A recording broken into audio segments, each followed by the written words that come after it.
이사야 59장 1절과 2절 말씀입니다.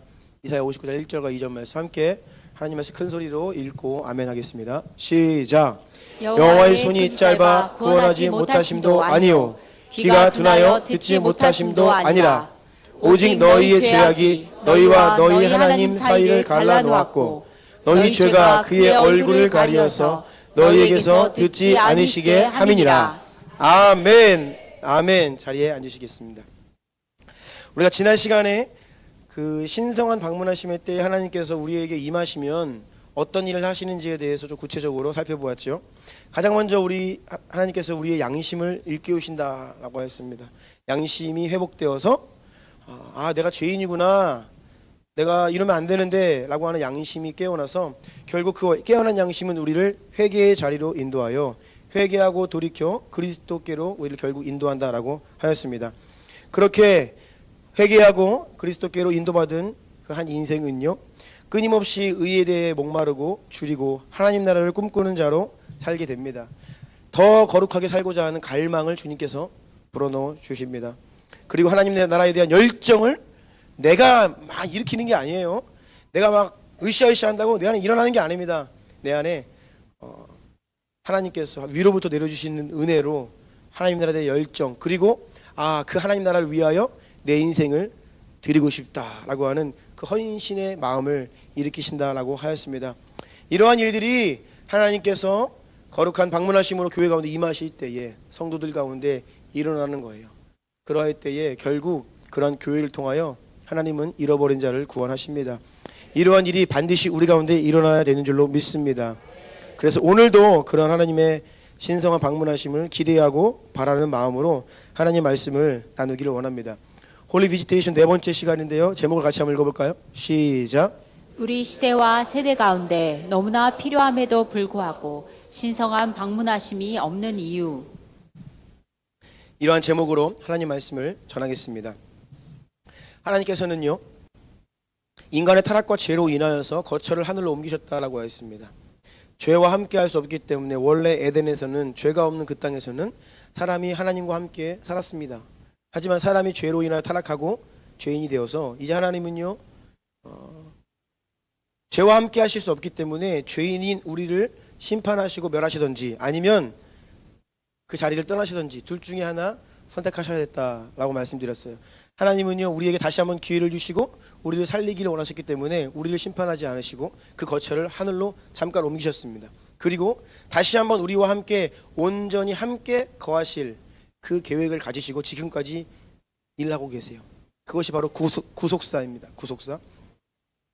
하나님은 온전히 우리와 함께 거하기를 원하시고 우리에게 다시 완전히 오셔서 우리와 같이 살기를 원하시는데, 그날이 올 때까지 부분적으로 하나님 나라를 이루며 살도록 우리에게 임재하시고 우리를 방문하시고 우리에게 은혜를 주시는 것입니다. 하나님의 마음은요, 우리를 향해 있어요. 얼마나 하나님이 우리를 향해 간절하신지 몰라요. 하나님은요, 우리와 함께 하기를 너무나 원하세요. 내가 너희에게 속히 다시 가고 싶다. 내가 너희와 함께 하고 싶다. 주님, 우리를 향한 주님의 마음은요, 우리를 살리고 고치고 다시 주님께서 우리와 함께 거하실 만한 거룩한 성전으로 구별하시는 것, 이것이 우리를 향한 하나님의 마음이고 열심인 줄로 믿습니다.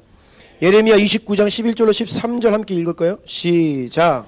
여호와의 말씀이니라. 너희를 향한 나의 생각을 내가 아나니 평안이요 재앙이 아니니라. 너에게 미래와 희망을 주는 것이니라. 내가 내게 부르짖으며 내게 와서 기도하면 내가 너희들의 기도를 들을 것이요 너희가 온 마음으로 나를 구하면 나를 찾을 것이요 나를 만나리라. 아멘. 아멘. 우리를 향한 하나님의 생각이 평안이라는 겁니다. 우리에게 미래를 주고 평안을 주고 희망을 주고 생명을 주고 살리기를 원하시는데, 그럼에도 불구하고 우리 가운데 하나님의 이러한 역사가 너무나 드물게 되었다는 거예요. 하나님을 믿고 예수님을 믿고 구원받았다라고 하는 그리스도인들조차 오늘날 너무나 고통 가운데 살아간다는 거예요. 삶의 문제에 매여서 신음하며 산다는 것이죠. 쩔쩔매며 산다는 거예요.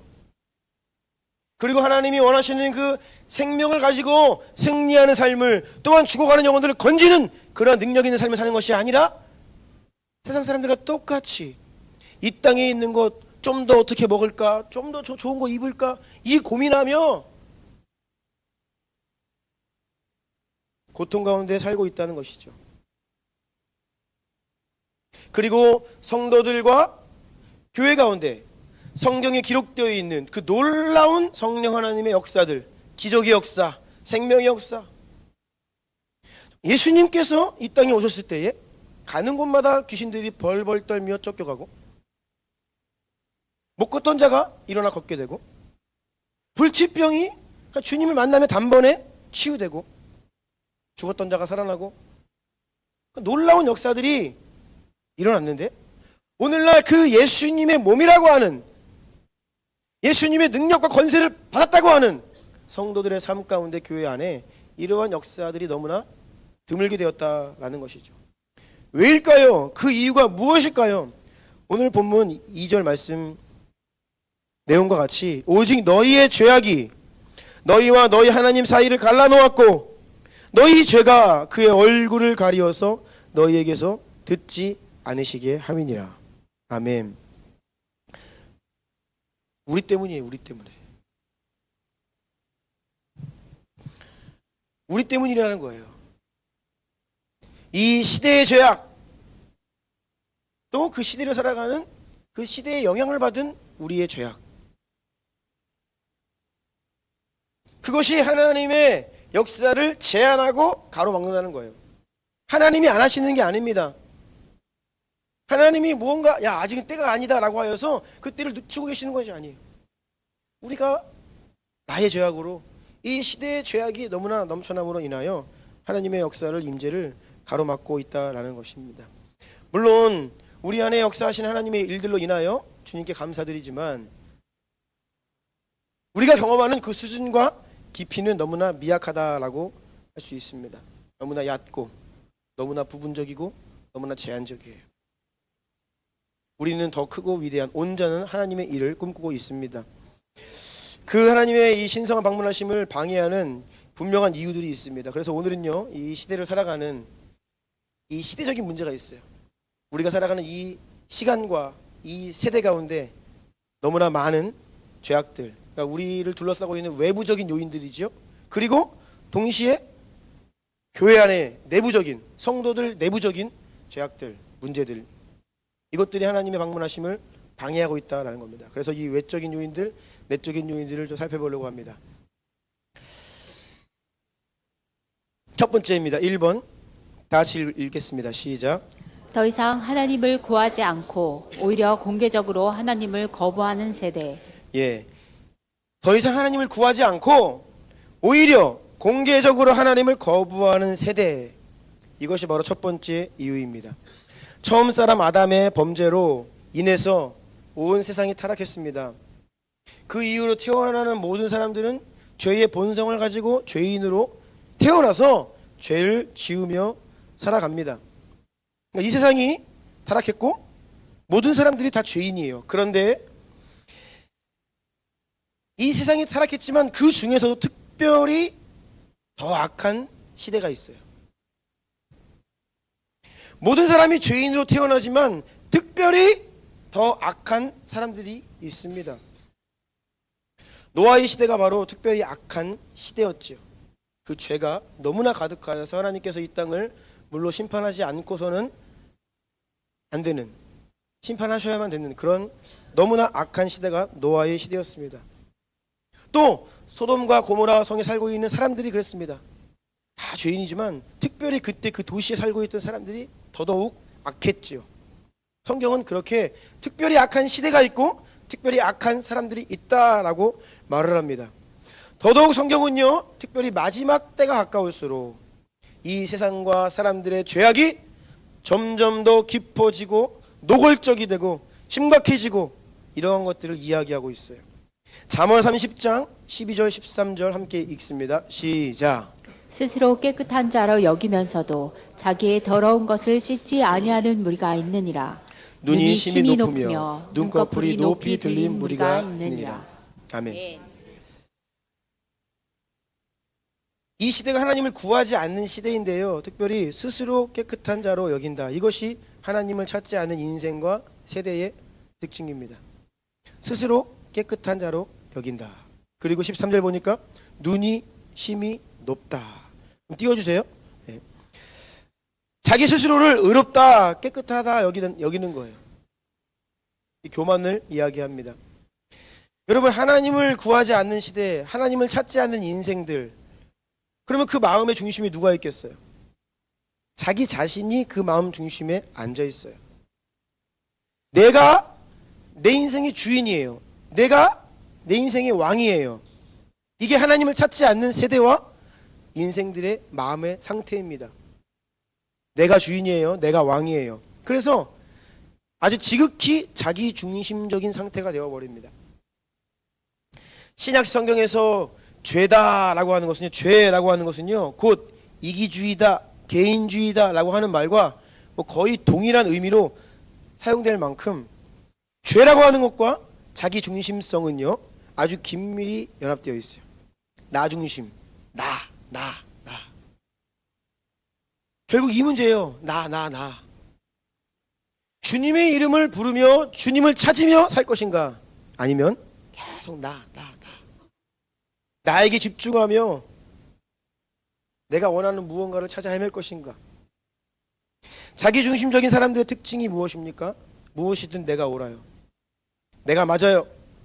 내 뜻대로 해야 돼요. 내가 결정해야 돼요. 자기 스스로가 기준이 되는 겁니다. 여기에서 무언가 뜻이 이루어지지 않으면 이제 문제가 생기는 거예요.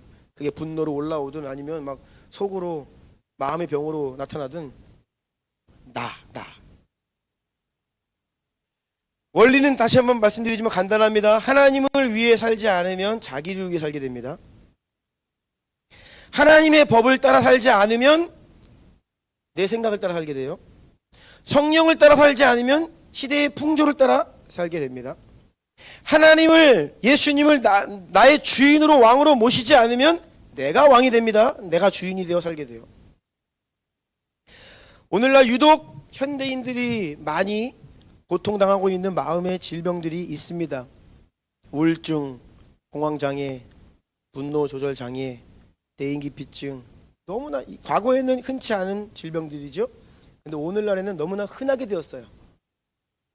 그래서 약을 의지하지 않고서는 살 수가 없는 사람들이 굉장히 많습니다. 정말 많아요. 흔해요. 교회 안에도 많습니다. 이게 무엇이 문제입니까? 마음을 누가 다스리냐는 거예요. 내 마음과 내 생각과 내 감정과 내 내면을 누가 지배하고 있느냐의 문제입니다. 하나님이 다스리느냐? 그렇지 않느냐? 여러분, 우리가 영의 눈이 띄어져야 하나님이 보이거든요. 하나님이 보여야 여러분 살다 보면요, 홍해 앞에 우리가 내몰려요. 뒤에서는 바로의 군대가 나를 죽이겠다고 막 압박해 들어와요. 거의 이제 죽었어요. 이제 살 길이 없어요. 피할 길이 없어요. 코너에 몰린 거예요. 어떡하겠어요? 믿음의 눈을 뜨고 주님을 바라보는 수밖에 없는데, 그래서 주님께서 그냥 말씀을 순종하여서 지팡이를 내밀 수밖에 그것이 유일한 방법인데 하나님이 안 보이는 거예요. 그러면요 어떻게 됩니까? 압박당하는 겁니다. 죽겠는 거예요. 살지만 거의 죽은 것처럼 사는 거예요. 그 마음의 상태가 심히 불안하고 요지부동, 흔들리고 어둡고,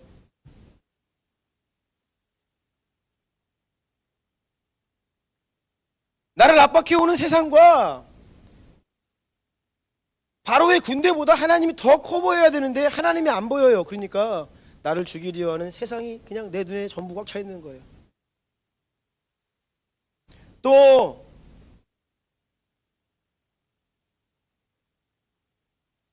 하나님보다 뭐가 더 커 보이냐면 과거의 나의 경험, 내가 받은 상처, 또 나를 힘들게 하는 그 사람들, 하나님은 안 보이고 그것들만 보이는 거예요. 그러면요 우리의 마음이, 하나님이 우리의 마음을 통치할 수가 없고요, 이제 어두움으로 잠식당하게 돼요.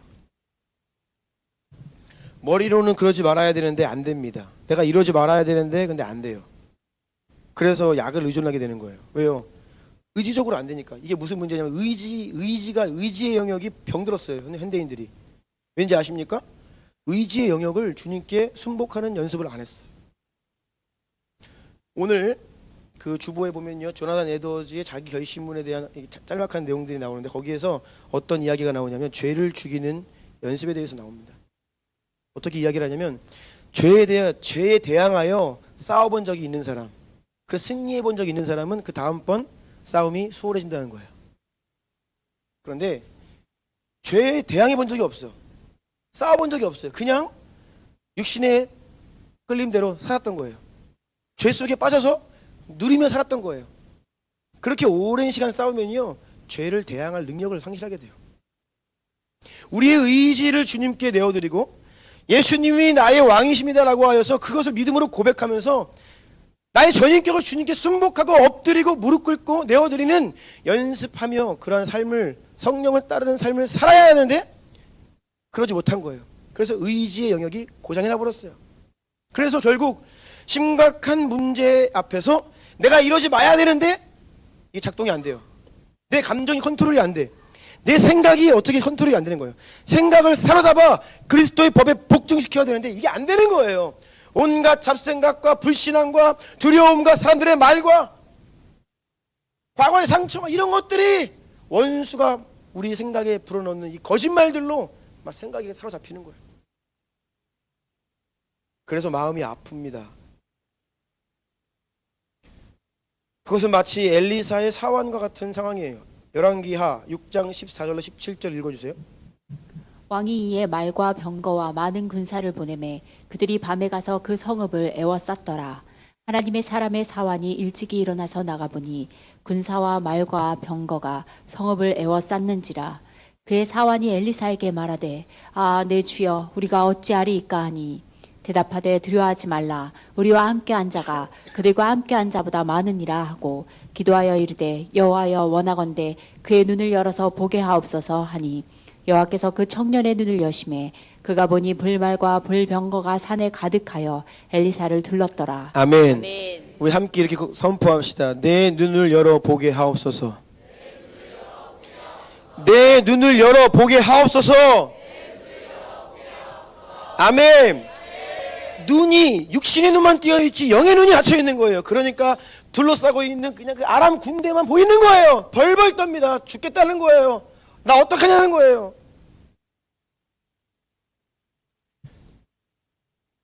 영의 눈을 뜨고 불말과 불병거를 볼 수 있어야 돼요. 아멘. 그러면 하나님이 여러분의 마음을 통치하기 시작하세요. 내 마음을, 내 인생의 내면에 주님을 왕으로 모셔드리고 영의 눈을 뜨고 세상을 살아야 합니다. 이것이 바로 성도들의 모습이 되어야 합니다. 로마서 8장 2절 함께 선포합니다. 시작. 이는 그리스도 예수 안에 있는 생명의 성령의 법이 죄와 사망의 법에서 너를 해방하였습니다. 아멘. 6절도 선포합니다. 시작. 육신의 생각은 사망이요 영의 생각은 생명과 평안이니라. 아멘. 예수님을 여러분의 마음의 왕으로 모셔드려야 합니다. 그분은 유다의 왕, 유다의 사자시잖아요. 그분이 내 마음 가운데 오셔가지고 내 마음을 평정하셔야 돼요.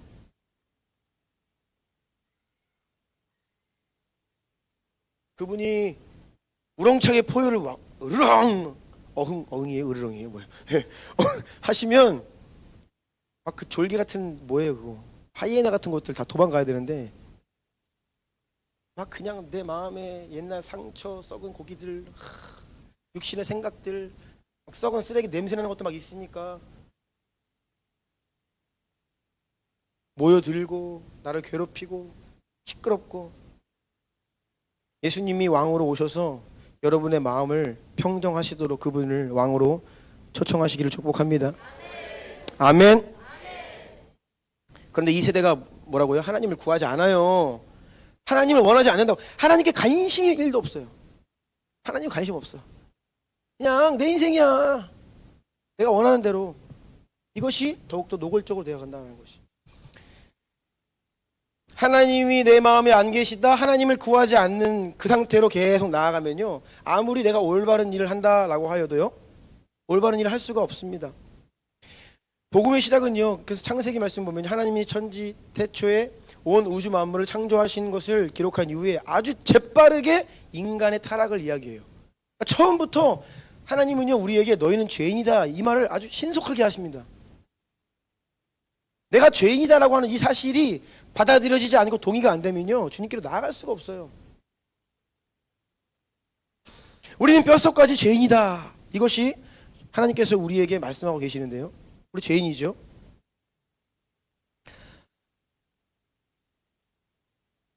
그래서 성령께서 우리의 양심을 깨우는 일부터 시작하셔서 우리를 회개의 자리로 인도하셔야만 우리가 그리스도께로 나아갈 수 있다는 것이에요. 그런데 내가 죄인인 걸 몰라. 그러면서 뭐 좋은 일을 하겠다 그래요. 내 마음 중심에 누가 있는지를 몰라요. 그러면서 내가 선한 일을 하겠다는 거예요. 그러면 얼핏 보면요, 좋아 보입니다. 선한 일을 하는 것처럼 보여요. 하지만 그렇게 계속 가다 보면요, 결국에는 어느 길로 가느냐? 멸망의 길로 갑니다. 멸망의 길로 가요. 하나님을 구하지 않으면서 정의를 추구한다? 그 끝은요, 하나님을 대적하는 자리로 나아가게 돼 있어요. 선을 추구한다라고 하면서 자기를 의롭다 여기고 자기를 그냥 자기 영광을 위해. 로마서 1장 28절 말씀 함께 읽어볼까요? 시작. 또한 그들이 마음에 하나님 두기를 싫어하며 하나님께서 그들을 그 상실한 마음대로 내버려 두사 합당하지 못한 일을 하게 하셨으니. 아멘. 사람들이 마음에 하나님을 두기를 싫어해요. 하나님을 구하지 않습니다. 그럼 하나님이 그 상실한 마음대로 내버려 두시면요, 어떤 지경이 되냐? 결국은요, 멸망의 길로 갈 뿐 아니라 하나님을 대적해요. 좋은 일을 한다, 정의를 추구한다, 나는 선한 일을 한다, 인권을 얘기해요. 인권이 뭐 사람 살리겠다는 거잖아요. 그런데 사람을 죽여. 그러니까 오늘날에 하나님 없는 인본주의 인권운동, 여러분 잘 분별하셔야 됩니다. 인권을 가장하여서 사람들을 멸망의 길로 그냥 이끌고 있어요. 인권에 앞서간다라고 하는 선진국들이 결국은 제도적으로까지 하나님의 질서를 무너뜨리는, 하나님을 대적하는 자리까지 나아가는 것을 우리는 다 보고 있잖아요. 그래서 우리 대한민국이 그 기로에 서가지고 지금 그래도 안 가보겠다고 지금 발버둥 치고 있는 거예요. 어떤 동성 결혼의 합법화나 이런 소수 인권을 보호해야 한다라고 하면서 차별금지법 이런 것들이 아주 그 안에 독소 조항들이 있어요. 교회로 하여금 복음을 전하지 못하게 하고 죄를 죄로 말하지 못하게 하는, 이게 인권하는 사람들이 진리를 말 못하게 해요. 기독대학 캠퍼스 안에서 복음 전하지 못하게 하고, 우리가 마땅히 해야 할 생명의 말을 전하는 것을 불법을 만들고. 여러분, 원래 이 무지개가요, 하나님의 언약의 상징 아닙니까? 우리는 다 아담의 후예이기도 하지만 동시에 노아의 후손이죠. 왜요? 노아 때 한번 온 인류가 심판받아서 다시 한번 노아의 후손들이에요. 그런데 그 노아의 홍수 심판 이후에 하나님께서 언약의 무지개를 증표로 주시면서 약속을 하시는 겁니다. 무지개는 하나님의 언약의 상징인데요, 오늘날 이 동성애 이 그룹들이 이 무지개를 자기들의 상징으로 흔들고 있다. 이것이 하나님을 향한 노골적인 대적하는 어떤 모습의 상징적인 모습이라고 할 수 있죠. 지난달에 여러분들 뉴스를 통해 보셨는지 모르지만 대구에서 이 퀴어 문화축제가 또 진행됐습니다. 이때 특이하게도 이번에는요, 경찰과 공무원이 충돌을 했어요. 대구에 있는 경찰과 대구시 공무원들이 충돌을 했어요. 왜냐하면 이 퀴어 문화축제 집회 신고를 했습니다.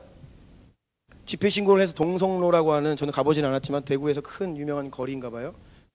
차들이 다니는 큰 거리인데, 동성로에서 이 집회 신고를 하고 이제 이 퀴어 축제를 진행할 이제 준비를 하는데, 경찰과 공무원들이 왜 충돌을 했냐면, 이 공무원들의 입장은 무엇이냐? 집회 신고는 했지만 집회 신고를 했다라고 해서 이 버스가 지나다니고 시민들이 다니는 이 대로를 차단해 가지고 아예 거기를 점거하는 건 안 된다. 도로 전체를 점거하는 건 불법이다. 그래서 집회 신고했으면 이쪽 한쪽에서 이렇게 해라 라고 하는 게 대구시 공무원들의 입장이었고, 경찰들이 근데 무엇을 했느냐?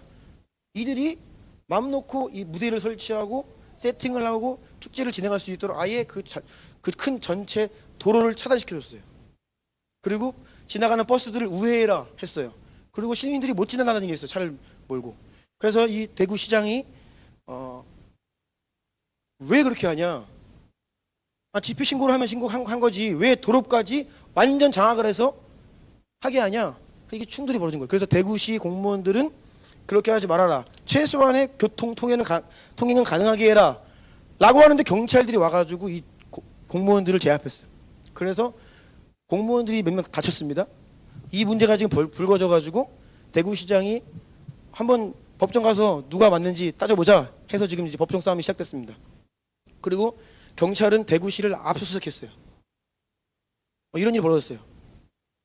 그래서 제가 보니까 이제 법 전문가들이 다양한 의견이 있어요. 그래서 집회 신고를 하지만 뭐 통상적으로 뭐 도로를 점거할 수도 있다.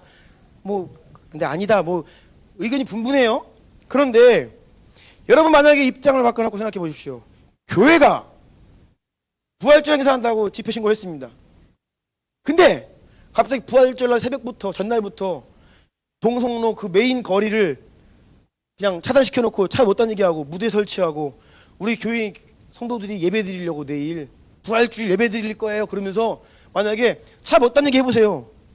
그게 허락될까요 지금? 경찰들이 와가지고 우리 도와줄까요? 말도 안 되는 소리입니다. 오늘날은요, 이 소수인권을 보호해야 한다라고 하는 미명하에 그들에게 특권을 주는, 특혜를 주고 있는 시대가 되어버렸어요. 가만 보면 그래요. 교회 간다라고 하면요, 불법이 아닌데도 못하게 해요. 과거에도요, 요즘에는 우리가 조금 이제 많이 성장해서 축구도 인조구장에서 합니다. 잔디에서.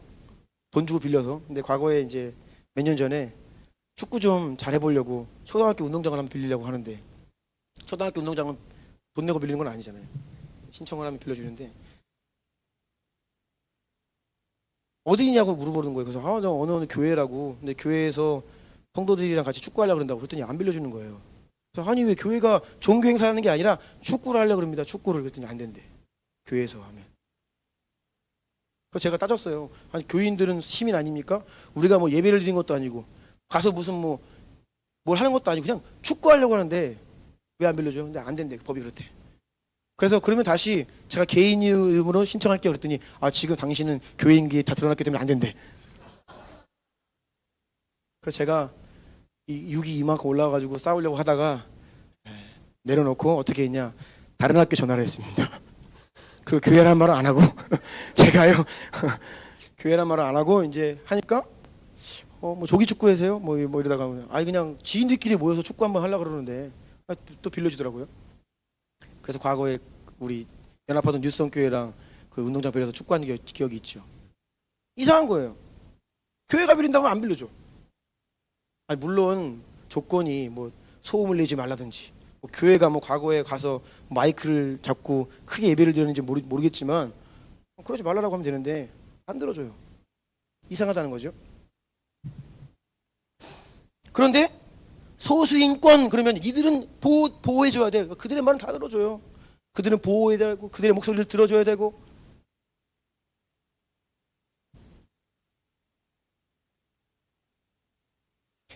결국 하나님 없이 이 세상에서 어떤 정의를 구현해 보겠다 라고 하는 사람들 끝은 자기 영광, 멸망의 길, 그리고 하나님을 대적하는 곳으로 가게 됩니다. 여러분, 우리가 반드시 알아야 될 것은 우리는 존재적으로 궁극적으로 어떤 의의를 이룰 수 있는 존재가 아니에요. 사람은요. 하나님 없이 이 세상에서는요, 정의를 이룰 수가 없습니다. 이 부분에서 우리는 철저히 겸손해져야 한다라고 믿습니다. 디모데후서 3장 1절로 4절 읽어주세요. 너는 이것을 알라. 말세에 고통하는 때가 이르러 사람들이 자기를 사랑하며 돈을 사랑하며 자랑하며 교만하며 비방하며 부모를 거역하며 감사하지 아니하며 거룩하지 아니하며 무정하며 원통함을 풀지 아니하며 모함하며 절제하지 못하며 사나우며 선한 것을 좋아하지 아니하며 배신하며 조급하며 자만하며 쾌락을 사랑하기를 하나님 사랑하는 것보다 더하며. 아멘. 지금 여기서 말하고 있는 말세에 고통하는 때를 우리가 지금 살고 있습니다. 첫 번째 특징이 자기를 사랑한다. 자기를 사랑하는 거예요. 하나님이 없어지면요, 나를 사랑하게 돼 있어요. 자랑하고 돈을 좋아하고 우리 청년들이 SNS 할 때에도 좀 자신의 모습을 잘 돌아봐야 돼요. 나 이거 왜 하는지. 자랑하려고 그랬나?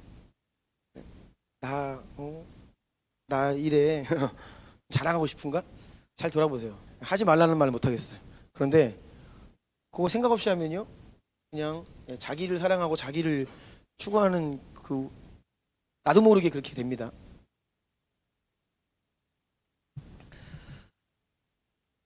관종이란 말 아시죠? 관종 뭐예요? 네, 관심 종자. 사람들의 시선을, 사람들이 나를 이렇게 주목해주기를 바라는 마음이에요. 관종. 사람들이 나를 주목해주고 인정해주고 높여주고 박수 쳐주고, 야 너 멋지다, 너 정말 멋지다, 너 인생 정말 멋지게 산다, 야 너 부럽다, 그런 말 듣고 싶은 거예요. 지난주에 신림동에서 흉기 난동이 일어났죠. 그래서 사람이 죽었습니다. 그런데 이 사람을 분석해 보니까 사이코패스 성향이 낮다는 거예요. 그런데 한 가지가 있는데 관종기가 강하대요. 주목받고 싶어서 미친 짓을 하는 거예요. 지금 시대가 그래요. 그리고 지금 거기 디모데 후서에 읽은 말씀들 보면요, 절제하지 못하는 게 중독입니다. 원통함 풀지 않고, 여러분 이거, 그리고 사납다. 얼마나 사나운지. 막 길거리에서도 저기 운전 잘못하면요, 힘들어요. 사람들 안에 분노가요 아주 사납습니다. 선한 것은 좋아하지 않습니다. 사람들이 어디에 관심을 끌게 돼 있습니까? 나쁜 소식, 자극적인 거. 아름다운 소식에 사람들 마음 끌리지 않아요. 그러니까 점점 더 사람들의 이목을 끌기 위해서 선정적이고 폭력적이고 더럽고 추한 것들로 사람들의 마음을. 왜요? 사람들의 마음이 선한 거 안 좋아해요. 좋은 거, 아름다운 거 별로, 나쁜 걸 좋아해요. 음란한 걸 좋아해요. 선정적인 걸 좋아해요. 쾌락 사랑하기를 하나님보다 더한다. 결국 하나님보다 나를 위해 산다라는 것이, 이것이 바로 말세에 고통하는 때의 특징이라는 것입니다. 여러분, 세상은요 더 이상 하나님 구하지 않습니다. 하나님을 아예 지워버리려고 합니다. 그러면서 하나님을 대적하는 자리까지 나아가고 있습니다. 이 시대가 그렇다는 거예요. 이 시대가. 그런데 여러분, 세상은 그렇다 하여도 교회는 그러지 말아야 되잖아요. 성도들은 그러지 말아야 되잖아요. 교회만큼은 하나님이 첫 번째가 되어야 되고, 성도들만큼은 그 첫 번째 관심이 하나님이 되어야 하는데, 교회 가운데에도 그게 찾아보기가 힘든 거예요. 어떤 사역을 하거나 어떤 활동을 하기 이전에 하나님, 그분 당신만을 사랑하고 높여드리기를 원합니다. 정말 주님만을 추구하는 그 순전한 마음들을 찾아보기가 힘들어요. 많은 사역들은 있을 수 있습니다. 모양들은 있을 수 있어요. 그런데 정말 주님 첫 번째 하나님의 얼굴만을 구하는 모습들이 찾아보기가 힘든 시대가 되었다라는 거예요. 성도들의 삶 가운데에도 사실은요, 주요 관심사가 주님이어야 돼요. 성도들 딱 만나면요, 할렐루야, 간증하고, 정말 주님이 내 안에서 행하고 계신 일들 때문에 내가 감사하고, 그 주님의 이름을 전하고, 주님을 자랑하고, 예수님 얘기하고. 원래 이게 그리스도인이에요. 근데 말만 그리스도인이지, 만나면 뭐예요? 뭐 먹고 왔어? 어제 어디 갔어? 거기 좋아? 얼마야? 어떻게 하면 돼? 나도 좀 가보자. 뭐 이런, 그냥 뭐 세상 사람들의 얘기나 거의 별반 다를 바 없는.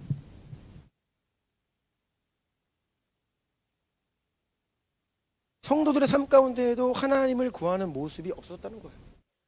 하나님이 첫 번째가 아니에요. 두 번째도 아니에요. 저기 그냥 다섯 번째, 여섯 번째, 열 번째 밀려나 있어요. 시편 27편 4절, 우리의 고백이 되어야 하는데요. 함께 선포합니다. 시작. 내가 여호와께 바라는 한 가지 일, 그것을 구하리니 곧 내가 내 평생에 여호와의 집에 살면서 여호와의 아름다움을 바라보며 그의 성전에서 사모하는 그것이라. 아멘. 어떻게 하면 주님의 임재 가운데 더 머물 수 있을까? 내가 주님의 아름다우심을 어떻게 하면 더 바라볼 수 있을까? 이 열망과 갈망을 가지고 살아가는, 그것이 바로 그리스도인들의 자연스러운 모습인 줄로 믿습니다.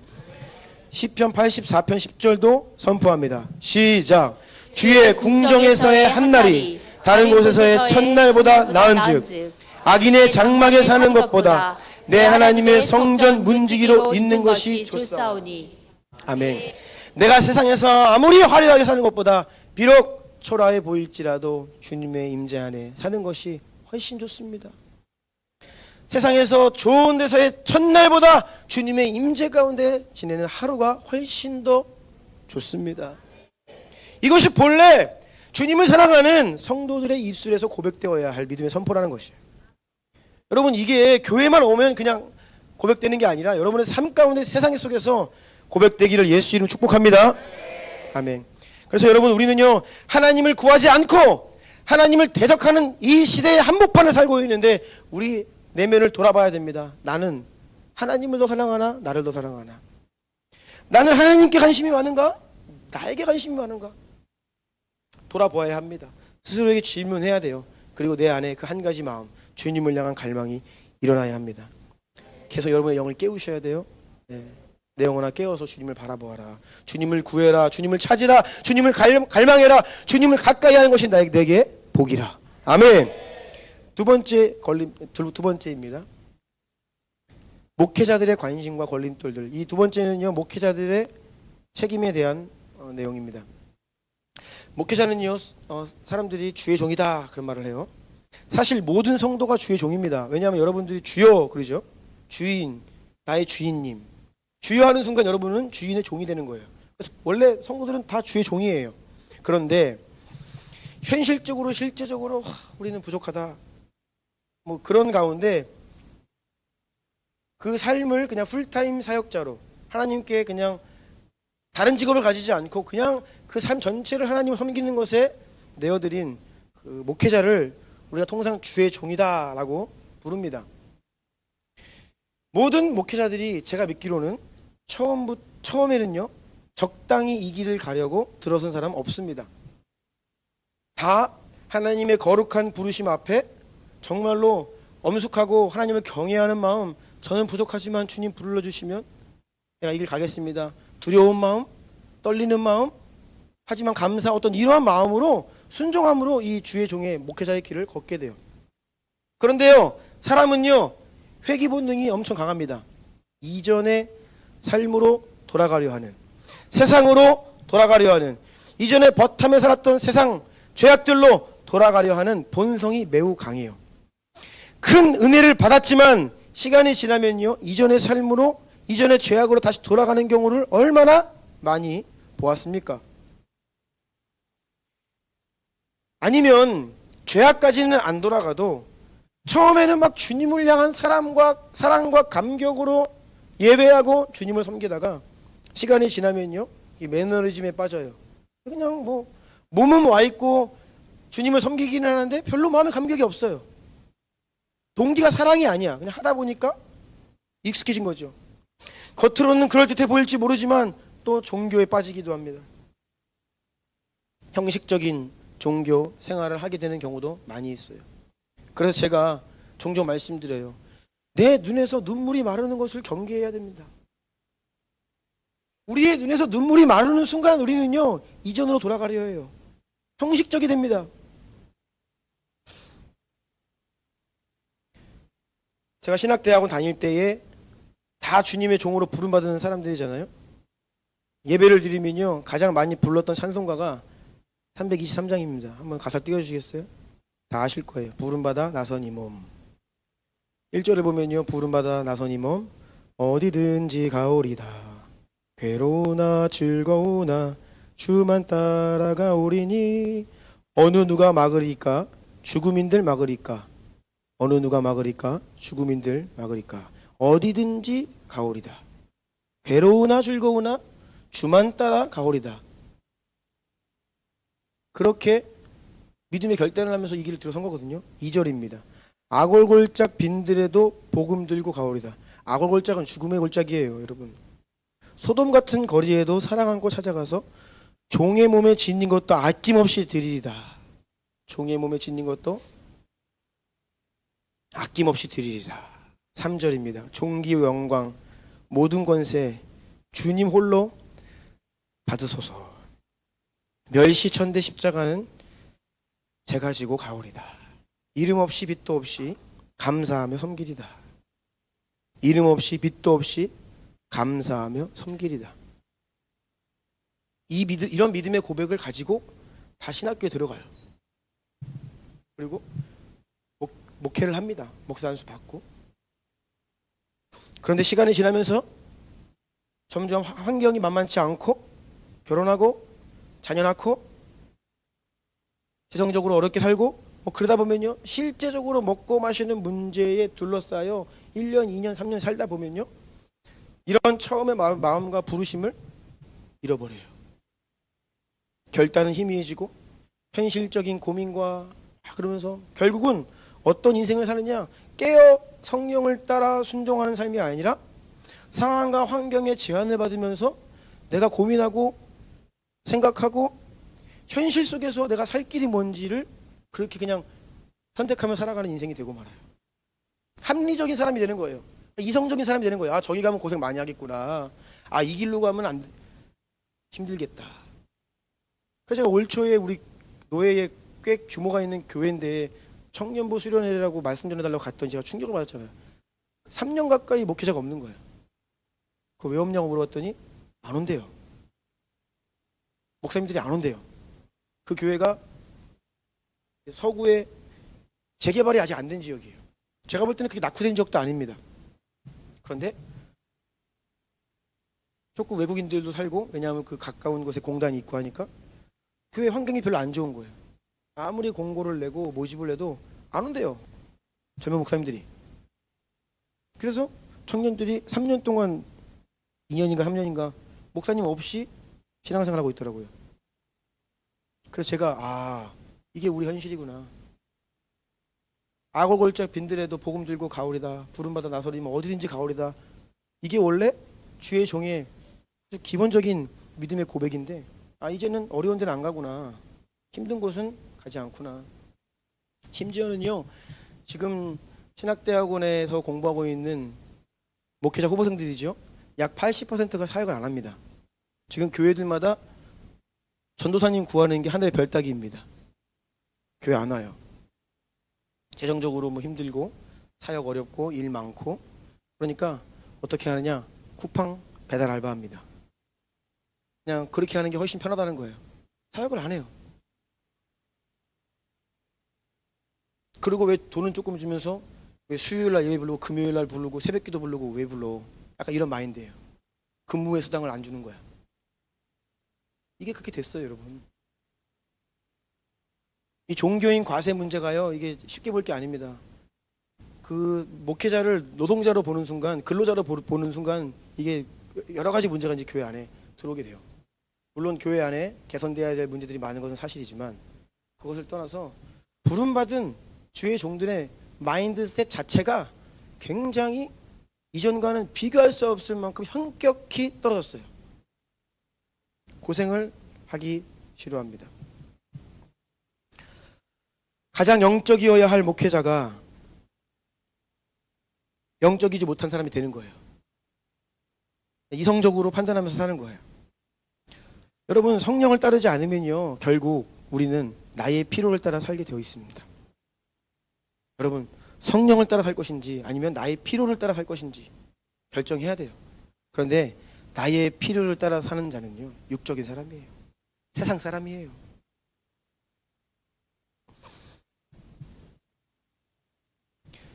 결국은요, 오늘날 이 세대의 목회자들, 저를 포함하여서 목회자들이 하나님의 뜻과 하나님의 나라와 하나님의 영광을 위해 부름받은 목회자들이 나의 뜻과 내 영광과 내 사역에 그걸 추구하며 살게 되었어요. 예수님께서 요한복음 5장 44절에 이렇게 말씀하셨습니다. 너희가 서로 영광을 취하고 유일하신 하나님께로부터 오는 영광은 구하지 아니하니 어찌 나를 믿을 수 있느냐. 오늘날 목회자를 바라보면서 하나님께서 하시는 말씀 같아요. 나의 영광을 취하는 거예요. 나의 어떠함 때문에 결정하는 거예요. 하나님 때문에가 아니라. 또한 많은 목회자들에게서 이 돈과 관련된 부정직한 제약들, 또 성적인 죄악들, 이런 것들이 은밀한 중에 오랫동안 이렇게 드러나지 않다가 결국에는 겉으로 이렇게 드러나서 교회 안에 큰 분란이 되고 분열을 일으키고 수많은 성도들이 교회를 떠나는 일들이 많죠. 결국 목회자 한 사람이 이렇게 죄악이 무너질 때에 성도들이 믿음을 잃고 교회에 대한 신뢰를 빼앗기고요. 그럴 때 수많은 양무리들이 목자를 잃고 흩어집니다. 흩어져요. 제가 과거 청년 때 신앙생활 했던 교회도 흩어졌어요. 흩어지니까 다들 제대로 신앙생활 못해요. 잘하는 친구들이 드물어요. 한때 그렇게 열심히 있게 주님 사랑하고 교회에 헌신하겠다라고 했던 청년들인데 교회가 이 문제로 분열하고 싸우고 흩어지니까 정말로 주님을 제대로 섬기는 사람들이 별로 없더라고요. 예레미야 23장 1절 2절 함께 읽습니다. 시작. 여호와의 말씀이니라. 내 목장의 양떼를 멸하며 흩어지게 하는 목자에게 화 있으리라. 그러므로 이스라엘의 하나님 여호와께서 내 백성을 기르는 목자에게 이와 같이 말씀하시니라. 너희가 내 양떼를 흩으며 그것을 몰아내고 돌보지 아니하였도다. 보라, 내가 너희의 악행 때문에 너희에게 보응하리라. 여호와의 말씀이니라. 아멘. 에스겔 34장 1절로 5절까지 읽어주세요. 여호와의 말씀이 내게 임하여 이르시되 인자야 너는 이스라엘 목자들에게 예언하라. 그들 곧 목자들에게 예언하여 이르기를 주 여호와께서 이같이 말씀하시되 자기만 먹는 이스라엘 목자들은 화 있을진저 목자들이 양떼를 먹이는 것이 마땅하지 아니하냐. 너희가 살진 양을 잡아 그 기름을 먹으며 그 털을 입되 양떼는 먹이지 아니하는도다. 너희가 그 연약한 자를 강하게 아니하며 병든 자를 고치지 아니하며 상한 자를 싸매주지 아니하며 쫓기는 자를 돌아오게 하지 아니하며 잃어버린 자를 찾지 아니하고 다만 포악으로 그것들을 다스렸도다. 목자가 없으므로 그것들이 흩어지고 흩어져서 모든 들짐승의 밥이 되었도다. 아멘. 이 목회자들의 책임에 대한 하나님의 경고의 말씀입니다. 오카노 목사님은요, 생전에 한국교회 모든 문제는 결국 목회자의 문제라고 단호하게 말씀하셨습니다. 목회자가 돈을 사랑하지 않는데 성도들이 돈을 사랑할 리가 있냐? 한국교회에 돈을 좋아하게 된 것은 목회자들이 돈을 좋아하기 때문이다. 목회자가 거룩한데 성도들이 음란하겠느냐? 한국교회에 음란하게 된 것은 목사들이 성적으로 타락했기 때문이다. 목사가 타협하지 않고 믿음의 길을 가는데 성도들이 타협하겠느냐? 목사들이 타협했기 때문에 성도들이 타협하고 있다. 이렇게 말씀하셨어요. 그래서 부족하지만 제 안에 한 가지 원칙이 있습니다. 제가 우리 교회를 볼 때 연약함이 보인다면, 성도들의 모습을 볼 때 연약함이 보인다면 그것은 나의 문제구나. 하나님께서 저에게 말씀하시는, 나의 연약함을 말씀하시는 방법이라고 저는 생각을 하고 있어요. 그러니 성도 탓하지 말고 우리 성도는 뭐 연약하다, 우리 교회는 지역이 뭐 안 좋아, 이런 핑계 대지 말고 목회자들이 내가 먼저 변화되고 내가 먼저 돌파되어야 한다. 이것이 하나님의 마음이라고 저는 믿고 확신합니다. 그렇게 하려고 노력하고 있습니다. 기도하는 성도가 나는 우리 교회 성도님들이 기도하기를 원해 라고 한다면 내가 먼저 기도의 사람이 되어야죠. 말씀을 가까이 하는 성도가 되기를 원하면 내가 먼저 말씀의 사람이 되어야죠. 하나님 나라를 위해 헌신하기를 원한다면 내가 먼저 삶을 주님께 드려야죠.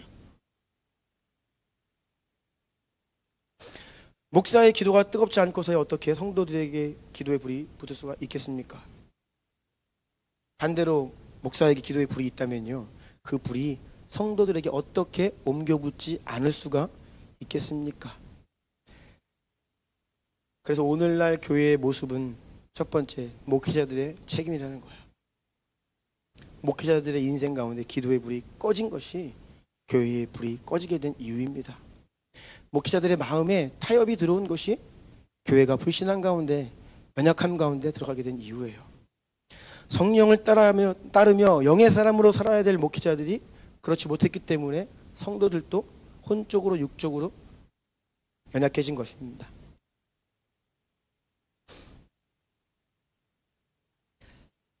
동시에 여러분 자신에게 질문해 보십시오. 여러분이 인생을 살다가 어려운 일을 만나잖아요. 마음이 힘들어요. 그러면 한번 생각해 보세요. 나 때문에 힘든 건가? 하나님 때문에 힘든 건가? 하나님의 영광이 가려져서 내가 고통하는 것인가? 내 영광이 가려져서 고통하는 것인가? 하나님의 뜻이 이루어지지 않아서 내가 힘든 건가? 내 뜻이 이루어지지 않아서 힘든 건가? 그런데요, 오늘날의 목회자와 성도와 교회의 현실은 우리의 관심이 철저히 나에게로 있다는 거예요. 내 뜻. 내 뜻이 꺾이니까 힘들어요. 내 명예가 떨어지니까 힘들어요. 내 문제가 해결되지 않으니까 내가 힘든 거예요. 이것이 바로 하나님의 신성한 방문하심을 가로막고 있는 우리의 현실 중에 하나라는 것입니다. 세 번째 가로막고 있는 현실. 세 번째는요, 강단에서 선포되는 메시지의 내용이 있습니다. 오늘날에는 안타깝게도 영혼을 구원하는, 영혼들을 살리고 구원하고 하나님 나라로 인도하는 이 십자가, 부활, 여기에 초점을 맞춘 메시지가 많이 사라져 버렸습니다. 대신 강단에서 선포되는 말씀, 또 교회 안에서 많은 훈련들을 통해서 강의되는 내용들을 보면요, 인간적인 지혜들이 너무 많이 교회 안에 들어와 있어요. 인간적인 방법들이.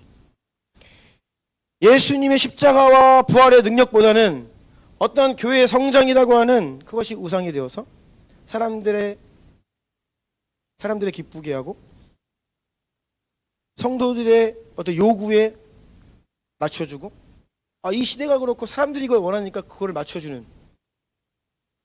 여러분, 우리가 신앙생활 할 때 깨어나야 될 것 중에 하나는요, 내가 원하는 거 얻으러 교회 오는 게 아니거든요. 주님이 원하시는 것 앞에 내가 내려놓기 위해 오는 거예요, 사실은요. 주님이 원하시는 뜻 앞에 내가 변화되기 위해 오는데, 오늘날 적지 않은 성도들이 내가 원하는 것을 얻기 위해 교회를 가요. 내가 원하는 것을 달라고 요구를 해요.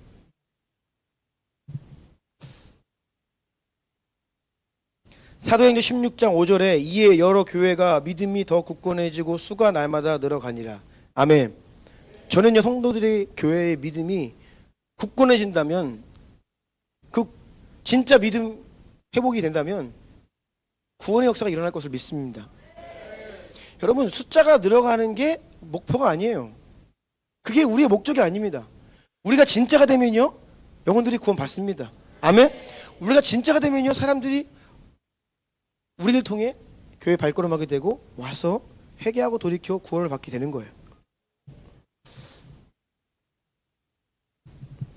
예수님의 십자가 부활, 그리고 부활하신 예수님께서 승천하시고 우리에게 보내신 성령의 능력, 이것은요, 그냥 예수님을 모르던 사람을 구원하는 메시지가 아니에요. 단지 예수님을 모르던 사람이 구원받기 위해서는 십자가가 필요합니다. 아멘. 그런데 구원받은 연약한 성도가 성장하기 위해서도 십자가가 필요해요. 아멘. 그리고요, 일평생 주님께 쓰임 받다가 주님의 부르심 앞에 선 믿음의 사람들도요, 뭐가 필요해요? 십자가 복음이 필요해요. 그런데 이 복음이 예수님 안 믿는 사람 구원하는 용도로 그 기능만 하고 구원받아서 교회 들어오면 다른 이야기들 하는 거예요. 그러니까 세상에서 이야기하는 어떤 인간의 지혜, 자기 개발, 어떤 모티베이션, 또 그런 비슷한 류의 메시지들이 강단에 너무나 많아지게 되었다라는 것입니다. 이러한 현실 자체가 하나님의 신성한 방문하심을 가로막는 주요한 요인 중에 하나예요. 여러분, 본질적인 거는요, 한 번 강조하고 끝날 게 아니에요. 십자가, 부활, 생명, 성령의 능력은요, 언제나, 어제나, 오늘이나, 내일이나 구원받을 사람에게도, 성장해야 될 사람들에게도, 또 이 주님의 나라를 위해 헌신된 사람들에게도 우리 모두에게 필요한 것이 바로 십자가의 복음이에요. 아멘이세요? 우리가 선교하는 교회지만 저는 선교 특강을 잘 안 해요. 왜요? 본질은요, 언제만 필요한 게 아니에요. 언제나 필요해요. 언제나. 아멘. 십자가는요, 잠깐 필요한 게 아니에요. 언제나 성도들의 삶 전체가 십자가 위에 서 있어야 돼요.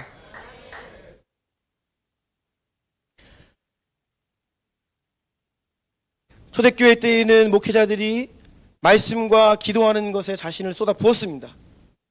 말씀과 기도하는 일에 전념했습니다. 그런데 오늘날에는요, 많은 다른 활동과 프로그램 돌리는 데 몰두하게 되었어요. 하나님의 영에 분명한 인도하심 없이 인간적인 필요에 주의를 기울이다가 교회가 이러한 현실이 되었습니다. 갈라디아서 1장 10절. 이제 내가 사람들에게 좋게 하랴 하나님께 좋게 하랴 사람들에게 기쁨을 구하랴 내가 지금까지 사람들의 기쁨을 구하였다면 그리스도의 종이 아니니라. 아멘. 교회는요 사람을 기쁘게 하는 것이 아닙니다. 하나님을 기쁘시게 해야 돼요. 우리가 교회를 섬길 때에도 늘 자신의 마음을 돌아봐야 돼요. 나는 사람을 기쁘게 하는데 마음을 쏟고 있는가? 하나님을 기쁘시게 하는데 내 관심이 있는가? 우리의 모든 관심이 하나님을 기쁘시게 하는 것에 있어야 되는 줄로 믿습니다. 지난주에 우리가 읽었던 사사기 본문 중에 사사기를 보면요 혼돈스러워요. 이게 도대체 믿음의 사람이야 뭐야? 근데 입다라고 하는 사람이 등장했습니다. 입다라고 하는 인물은요 굉장히 평가하기가 힘든 사람이에요. 어떻게 보면 믿음이 있는 것 같은데 이상해. 그가 했던 것 중에 뭐예요? 암몬 자손의 압제로부터 이스라엘 구원하는 통로로 쓰임받습니다. 그런데 뭘 서원합니까? 하나님 이 암몬 자손을 제 손에 주시면 제가 전쟁의 승리의 소식을 가지고 돌아올 때에 첫 번째 나를 마중 나오는 그 사람을 제사로 바치겠습니다. 그래가지고 자기 딸이 아버지를 맞으러 나오잖아요. 그래서 그 딸을 하나님께 인신제사로 바친다고 제물로 드려요. 이런 어처구니 없는 일이 벌어집니다.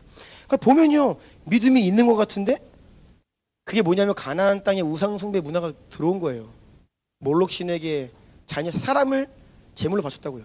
가나안 땅에 있던 잘못된 이방 사상 사고들이 이스라엘 백성들 안에 들어온 거예요. 그러니까 이게 믿음이 있는 것 같은데 어떻게 보면 짬뽕이 된 거예요 세상이랑. 오늘날 교회가 그래요. 이게 믿음이 있는 것 같은데 가만 보면 짬뽕이에요 짬뽕. 믿음 좋은데 어떻게 보면 이상해.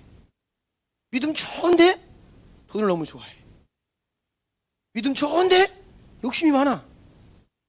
이게 뭡니까? 교회 안에 세상적인 인간적인 것들이 인간의 지혜가 너무 많이 들어온 현실이에요. 우리는 오직 십자가 위에 서야 되는 줄로 믿습니다. 네 번째입니다. 네 번째는 미약해진 기도와 기도의 사람들의 부재. 간단하게 오늘날 교회는 기도가 너무 미약해졌습니다. 기도의 양과 질 이 두 부분에 있어서 모두 다 철저하게 교회가 실패하고 있습니다. 대부분의 교회 가운데에는 기도의 불이 식어졌습니다. 성도들의 삶 가운데 성도들인데 기도의 깊이가 무언지를 모르는 성도들이 너무 많아요. 기도 가운데 하나님의 마음을 받고 기도 가운데 하나님께 감동을 받고 음성을 듣고 삶을 살아가고 결정하는 성도들이 드물어. 내가 어떤 중요한 문제가 있어요. 정말 주님 앞에 나아가서 기도로 막 주님 앞에 씨름하면서 무언가 하나님으로부터 응답을 받고 결정하는 사람이 드물다는 거예요. 오늘날은요. 기도가 무엇이냐? 어떤 일을 하기 전에 잠깐 하는 기도가 되어버렸어요. 또 많은 말들을 한 다음에 마무리 기도 잠깐 하는 게 되어버렸어요. 과거에는요 여기저기에 나라와 민족을 위해 자신의 인생을 기도의 삶으로 드린 기도의 종들이 많이 있었어요. 오늘날은 찾아볼 수가 없습니다. 교회와 성도들을 위해서 주야로 주의 전에 나와 기도하는 사람 또한 찾아보기가 어렵습니다. 예배당은 크지만 공예배 시간 이후에 기도의 소리를 듣기가 좀처럼 힘들어요. 보통 예배당 안에서요. 저는 이런 한국교회의 이 대형교회 현실을 보면서 대형교회뿐이 아니라 다 교회가 그래요. 그래도 교회마다 기도하는 날은 금요일 밤이잖아요. 그렇죠? 금요일 밤은 기도하는 날이에요. 그런데 금요일 밤도요 예배 짧게 드리고 주여 부르고 기도하기 시작하면 5분 안 돼서 다 나가요. 안 남아있어요. 그 수백 명 모이는 예배당에 5분 10분 지나면 그냥 권사님 한두 분 남아가지고 조금 기도하다 가시는 수준이 돼버렸어요. 대부분의 교회가.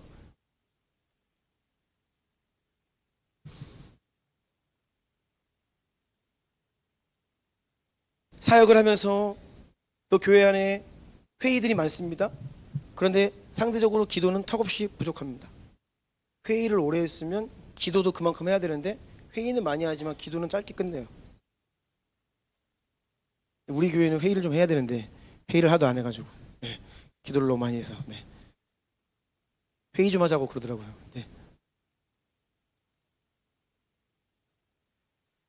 야곱이 하나님과 씨름했던 것처럼 우리가 그렇게 하나님 다 붙들고 끝까지 돌파를 경험할 때까지 주님 응답 주시지 않으면 나 이 자리 뜨지 않습니다. 주님 나에게 응답하지 않으시면 나 먹지 않습니다.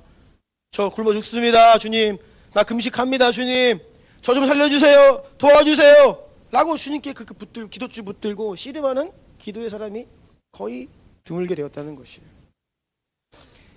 하나님과 씨름하던 야곱처럼 주님 붙들고 기도의 자리에서 승리하고 돌파하는 기도의 사람들이 다시 일어나야 합니다. 우리 교회가 여러분들이 그러한 기도의 용사 되시기를 축복합니다. 마지막입니다. 5번째, 살아있는 모범과 본보기의 부재. 우리가 전하는 복음은 하나님 나라의 복음인데, 하나님 나라가 뭐예요? 나라예요. 나라. 킹덤이에요. 왕국이에요. 왕국. 왕이 다스리는 하나님의 왕국이에요. 하나님이 왕으로 다스리시고 우리는 그분의 통치를 받는 백성이고, 이건 실제적인 나라에 대한 것이, 이게 복음이에요. 아멘. 마태복음 12장 28절 함께 읽습니다. 시작. 그러나 내가 하나님의 성령을 힘입어 귀신을 쫓아내는 것이면 하나님의 나라가 이미 너희에게 임하였느니라. 아멘. 이어지는 고린도전서 4장 20절도 읽습니다. 시작. 하나님의 나라는 말에 있지 아니하고 오직 능력에 있음이라. 아멘. 여러분, 복음은요 지식이 아니에요. 정보가 아니에요. 말이 아닙니다. 이것은 실제입니다. 아멘. 하나님의 나라는요 말로만 전해지는 게 아닙니다. 복음을 전할 때에 그 말과 함께 복음을 전하는 그 사람이 하나님의 나라가 증거가 되어야 돼요. 내가 하나님 나라에 그 하나님의 나라를 경험하고 있는 그 한 사람이 되어야 되는 거예요. 그 왕의 능력을, 왕의 권세를 경험하고 누리고 선포하며 살아가는 나. 그리하여 복음을 듣는 자들이 귀로만 듣는 게 아니라 그 실제를 볼 수 있어야 되는 거예요. 이것이 초대교회 때 본래 복음을 전하는 현장의 모습이었죠. 그들이 복음을 전하는 순간순간 하나님의 나라가 실제로 무엇인지를 사람들이 알 수 있도록 귀신이 벌벌 떨며 쫓겨가고 병든 자가 고침을 받고 놀라운 표적과 기적과 성령의 능력이 나타났어요. 이게 하나님 나라의 실제예요. 그런데 오늘날 뭐냐? 말은 있어요. 화려한 설교는 너무 많아요. 유튜브에 가득 차 있어요. 저는 설교 잘한다고 바뀐다? 안 믿어요. 그랬으면 벌써 바뀌었어야 돼요. 한국은. 설교 잘하고 신학이 훌륭하고 지식이, 아니요, 그걸로 사람 절대 안 바뀝니다. 말이 사람을 변화시키지 않아요. 말은 사람을 교만하게 합니다. 지식인 사람을 교만하게 해요. 우리에게 필요한 것은, 회복되어야 되는 것은 하나님 나라의 실제입니다. 성도 한 사람 한 사람이 예수님을 정말로 주인 삼고 그 십자가의 부활의 능력을 힘입고 성령의 권능을 힘입고 영혼들을 치유하고 살리고, 최소한 그래서 성도들은요 예수님의 이름을 증언하면서, 여러분 제가 증거입니다. 하나님이 살아계시다고 하는 증거가 바로 저입니다. 바로 여기 있습니다. 이러한 하나님 나라의 증거가 우리 가운데 회복되기를 간절히 원합니다.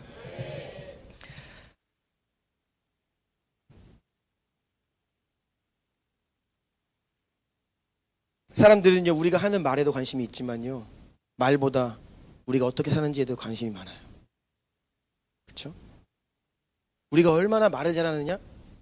여러분, 우리가 복음 전할 때에도요 좀 담대해야 됩니다. 복음을 잘 전하는 게 중요한 게 아니에요. 물론 그것도 중요하죠. 그런데 우리가 조리 있게 아주 그냥 잘 복음을 전하면 믿을까요? 아니요. 오히려 투박해도 어느래도 우리 안에 생명이 있고요, 주님을 향한 진심이 있고요, 우리 삶의 증거가 있으면요 그것이 영혼의 마음을 흔드는 거예요. 이 사람들은 뭔가 있네, 별 볼 일 없고 초라해 보이고 뭐 그렇게 봤는데 뭐가 있네, 진짜네, 이런 마음의 이 요동이 일어나야 된다는 것이에요. 사도 바울의 마음을 일깨웠던 것처럼 스데반 집사님이 죽음 앞에서도 자기를 죽이는 그 영혼들에게 용서를 선포하고, 주님 저들의 죄를 용서하옵소서, 그 용서하는 모습을 보면서 사도 바울의 양심이 깨어나는 거예요. 용서할 수 없는데 용서하고, 참을 수 없는데 참고, 그냥 지나갈 수 없는데 그냥 지나가는 거예요. 오늘날 너무나 묻고 따져요. 뭐 하나 좀 있으면 막 따져. 그냥 안 지나가. 손해를 안 보려고 그래요. 제 얘기하는 거예요, 제 얘기. 우리가 때로는 하나님 나라를 위해서요, 하나님을 위해서 넘어갈 수 있어야 됩니다.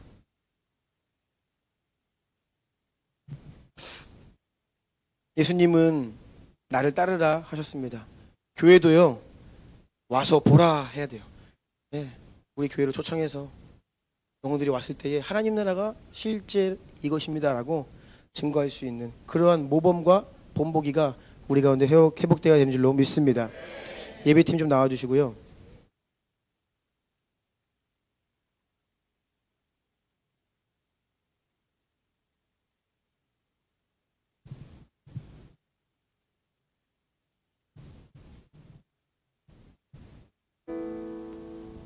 사도 바울은 이 복음을 전할 때에요, 나와 같이 되라 이 얘기예요. 나를 본받으라. 내가 주님을 따르는 것처럼 너희도 나와 함께 주님을 따르라.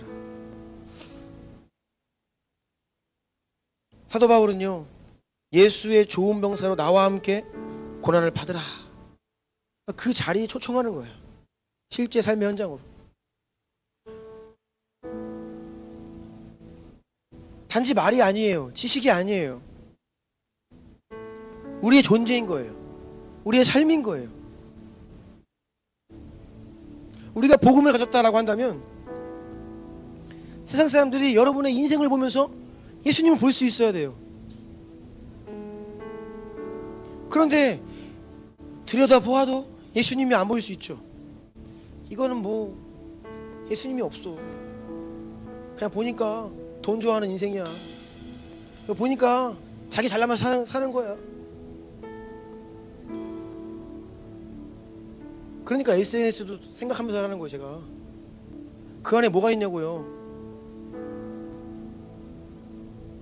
달라야 될 거 아니에요. 우리는 하나님 왜 우리에게 임하지 않으십니까? 주의 약속인데 왜 그 약속이 성취되지 않습니까?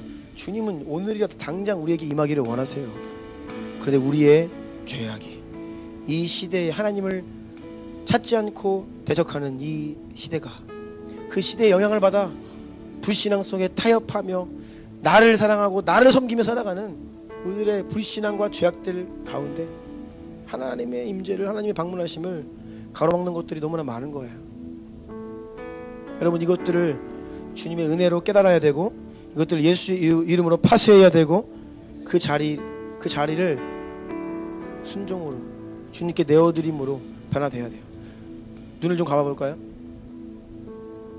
오늘 말씀을 들으면서 하나님께서 여러분에게 주시는 그 한 말씀에 여러분이 반응하기를 원합니다. 설교 듣고 그냥 끝나면 또 아무 일도 안 일어나요. 이 약한 시대를 살아가면서 나는 어떠한 모습을 살고 있는가? 나는 정말 십자가의 능력, 부활의 능력, 성령의 권능으로 살고 있는가? 주님은 다 치유하셨다고 하는데 여전히 상처 입은 나의 옛사람 기억하고 떠올리고 그러면서 고통하고 있는가? 주님은 동굴에서 나오라 하시는데 여전히 고통 가운데서 신음하고 있는 것은 아닌가? 아파하고 있는 것은 아닌가? 하나님의 나라가 내 삶 가운데 우리 주남교회 이 공동체 안에 실제가 되기를 원합니다. 예수님의 이름이 능력이 되어 실제가 되기를 원합니다.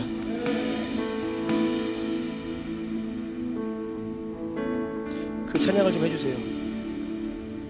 라파.